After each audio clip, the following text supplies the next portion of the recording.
Yasmine Abdel-Fadel. Elle traite l'information avec rigueur et efficacité. Une approche fraîchement moderne de l'actualité.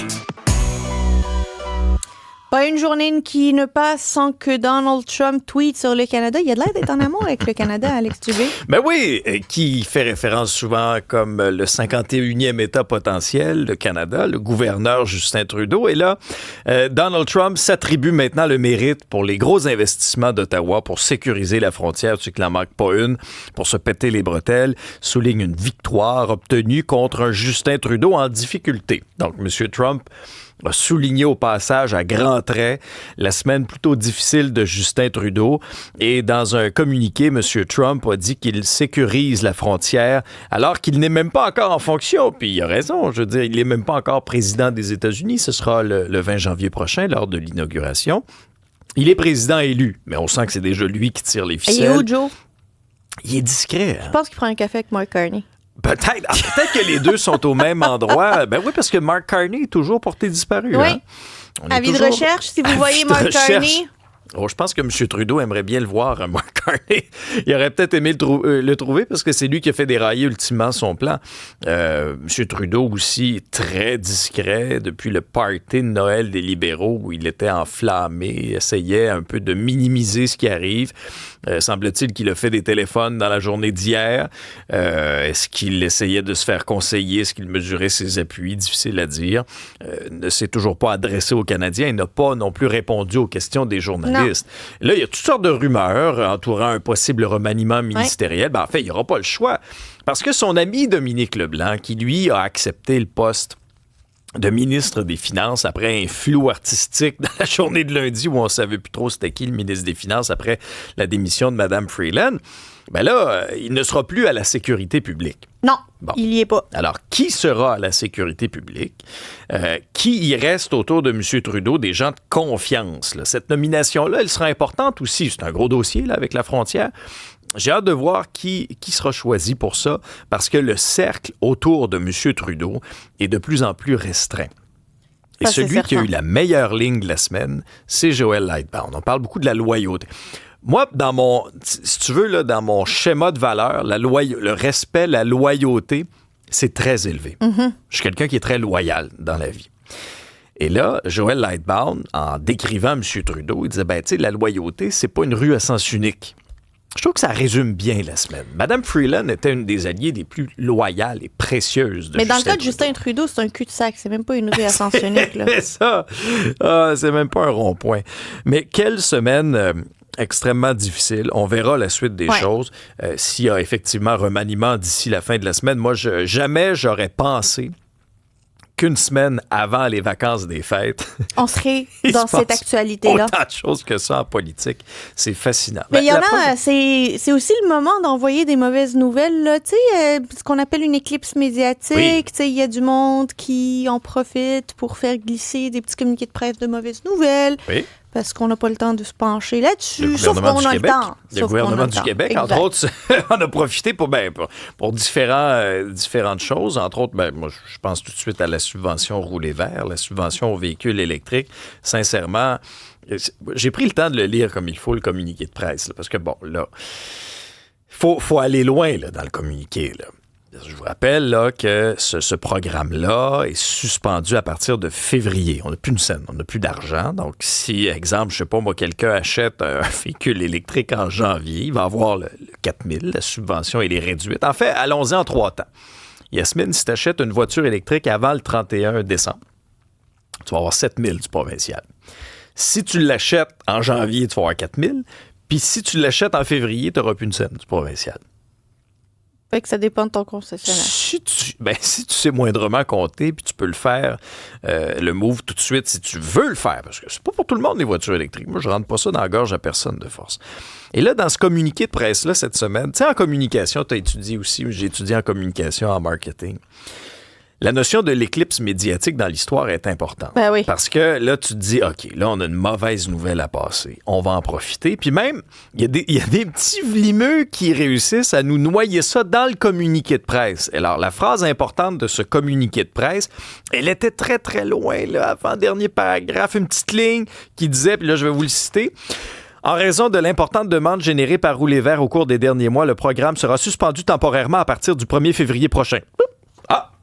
Fait que tu t'étais pas rendu à la fin du communiqué de presse? Ben, si tu te rends pas, si tu lis pas jusqu'au bout, tu le sais pas. Alors, moi, je comprends la colère de plusieurs concessionnaires qui ont fait un instant, là. Nous autres, là, on a fait venir de l'inventaire des invendus d'ailleurs au Canada. On a redirigé ça vers le Québec pour répondre aussi à la demande. Puis là, vous venez nous faire ça. L'autre grosse nouvelle aussi, je trouve que dans le cas de Rouler Vert, on a l'objectif, en 2035, de ne plus vendre des véhicules neufs à essence. Bon. Puis là, on dirait que les babines ne suivent pas les bottines en tirant la plug sur ce programme-là. Et l'autre incohérence, je trouve, de la semaine du gouvernement, c'est sur les compressions en éducation. Ah, mais j'ai bien hâte de t'entendre là-dessus, parce que je pense qu'on n'a pas la même position. Bon. Souviens-toi, lorsque François Legault dit « Ah, l'éducation, là, c'est la priorité. Ouais. » Des fois, les priorités changent un peu parce que lors du bilan de fin de session, T'es rendu à prière dans la rue, on parlait là. beaucoup de la laïcité, de l'économie, etc. Là, on a 200 millions en termes de compression où les centres de services scolaires vont devoir couper les dépenses d'ici le 31 mars. Je parlais avec Nicolas Prévost, qui est justement au niveau du rassemblement de la Fédération des directions d'école, qui, lui, craint par la bande, les services aux élèves vont être impactés. Il y aura des conséquences. Il ne faut pas oublier non plus, parce que c'est pas tout, il y a le 200 millions, mais il y a aussi un 400 millions. Un 400 millions de moins pour les rénovations d'écoles.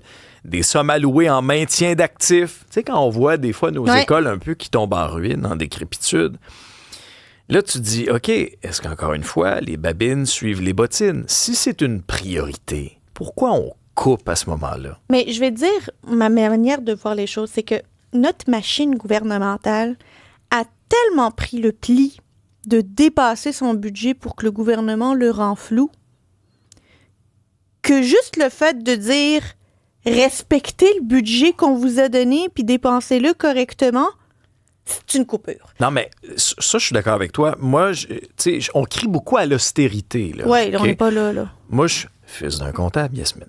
Respecter son budget, c'est pas de l'austérité, c'est d'être responsable financièrement. Alors moi, qu'on respecte un budget, puis ça avait fait les manchettes au MTQ, ça, je suis d'accord avec ça. Un budget, c'est fait pour être respecté. Il faudrait envoyer juste cette ligne-là aussi à M. Trudeau avec son déficit de 62 milliards. Maintenant, lorsqu'il y a des compressions... Mais il n'y a pas de compression. Dans ce cas-ci... Dans le 200 millions, tu dis qu'il n'y a pas de compression? C'est pas une compression. C'est parce que eux, ils dépassent le budget donné par année. Ils voient que le budget a été dépensé beaucoup trop tôt dans l'année financière, puis il leur manque 200 millions pour pouvoir continuer. Habituellement, le gouvernement, il le rend flou. Oui. On a un dépassement, oui. C'est pas grave. Le gouvernement dit non, c'est votre responsabilité d'arriver dans votre budget. Ah, on va avoir des coupures de services. Et c'est toujours ça. C'est comme les rénovations d'écoles. C'est que d'habitude, dans le budget annuel. Mais eux, ils partent les projets pas en respectant le budget annualisé, c'est le budget global. Le gouvernement dit non, cette rénovation, c'était prévu l'année prochaine avec le budget de l'année prochaine. Mais ils sont pas habitués à ça. J'ai travaillé au ministère de l'Éducation et je dois te dire que dire à la machine, parce que la machine se nourrit elle-même, là, la machine a besoin d'argent pour nourrir la machine, là, ça crie au loup dès qu'il y a un tant soit peu de volonté de dire...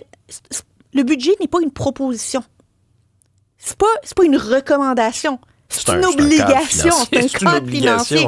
Puis le ministère, puis je veux pas défendre la CAQ, là, mais le budget de l'éducation a augmenté de 50 %. Ah non, c'est une grande part là, de la tarte, ça, t'as entièrement raison. Non, mais il a augmenté lui-même de 50 %.